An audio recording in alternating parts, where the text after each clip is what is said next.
Hi, this is Sean Blackwell from bipolarORwakingUP. From the time I began researching mental disorders online, I recognized that there were a number of different approaches with regard to treating disorders, each with their own fans and critics. And at the same time, I realized that I couldn't completely align my own work with any of the approaches I found because each seemed to have some blind spot or limitation that just didn't fit with what I was discovering when trying to help people heal their disorders. However, eventually I came to see that although each approach had its limitations, each also had something beneficial to offer. A kernel of truth, you might say. I began to see that if I could put those positives together, not in a compromising, watered-down sort of way, but in a genuinely integrated approach, that I might end up with something very powerful. And you know what? I did. So here are the 4 different approaches that I've borrowed from, which, when integrated, form the foundation of the bipolarORwakingUP Healing Retreat. While this may come as a surprise to some of my long-term subscribers, the first approach that I borrow from is mainstream psychiatry. Sure, their chemical imbalance theory is total nonsense and the side effects can be brutal. But like it or not, psychiatric medications have the ability to bring people back from non-ordinary states of consciousness that our society is simply not prepared to deal with right now. Psych meds allow people to maintain their families, go to school, hold their jobs, and stay out of jail. So as much as I really don't like psych meds, I can't deny their benefits for people who simply could not function without them. And as you'll see in our healing program in the next video, that we've found that the techniques we use are effective even when you're medicated. So there's really no need to fight with your psychiatrist and family if you want to heal. Now you can heal first, then slowly come off meds when you're genuinely feeling better, as opposed to simply dropping them and praying that another relapse doesn't happen. The second approach that I borrow from is psychology, and that too is far from perfect. The trouble here is that of the people that I've met who've had bipolar disorder and went to a psychologist, very few of them were able to completely heal. The typical once-a-week talk therapy session is just not enough to heal a deeper disorder. However, on the plus side, the transpersonal psychology of Dr. Stanislav Grof brings an entirely new theoretical understanding or map to non-ordinary states of consciousness, and it's from this theory that I get most of the ideas for my videos.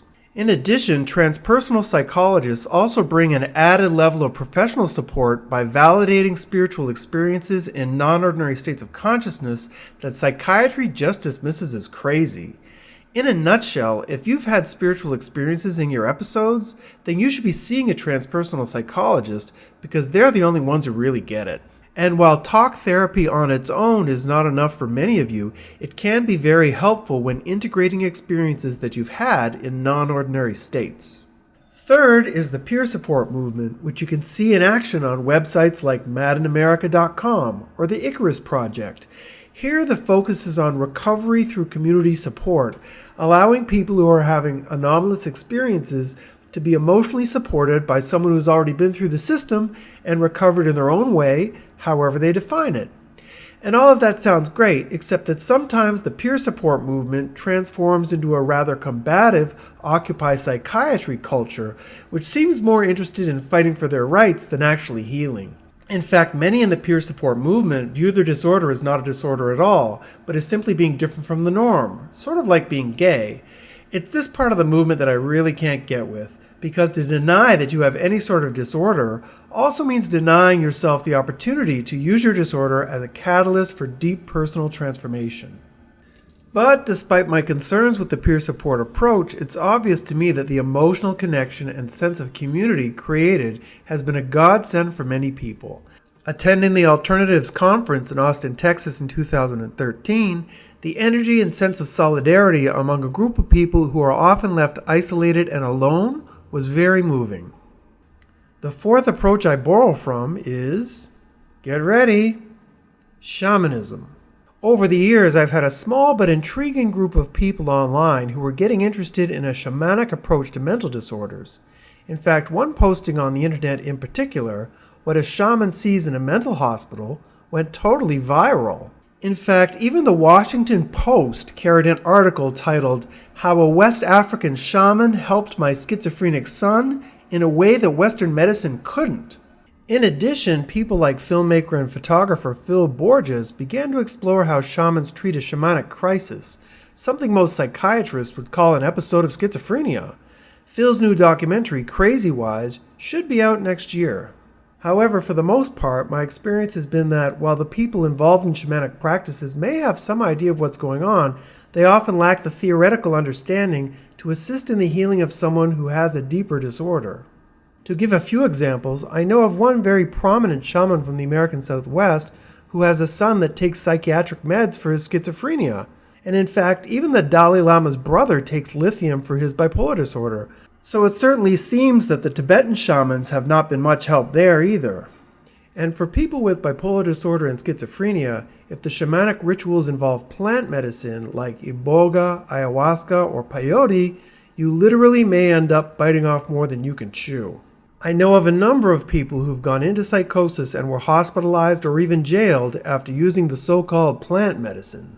Despite the limitations of neo-shamanism, not only do we have a New Age culture which is completely comfortable in entering into non-ordinary states for healing purposes, but here there's a clear recognition of the bioenergetic or spiritual component to these disorders. I've personally seen people go into deep healing states during shamanic ceremonies, and I've even had a few myself. So while I don't recommend seeing a shaman for your disorder, I think that a true healing approach must recognize the inherent sacredness of the healing process and validate the non-ordinary healing states as spiritual in nature. And this is something that only shamanism does in an explicit way. To put it bluntly, the healing is done on the other side. The healing is shamanic. Now, at least initially, it may seem that these four approaches are perhaps too different from each other to work together. However, if we look at them another way, we can see that these approaches can work together seamlessly by recognizing that each primarily focuses on a specific dimension of human existence. Psychiatry deals with the physical dimension, applying chemicals which impact the biology of our brains, helping us function in a physical world. Psychology primarily focuses on the mental dimension, encouraging us to talk about our thoughts and feelings so that we can better understand ourselves. Peer support brings deep emotional connection, mutual trust, and a sense of community. And shamanism brings recognition of the sacredness of the healing spiritual dimension.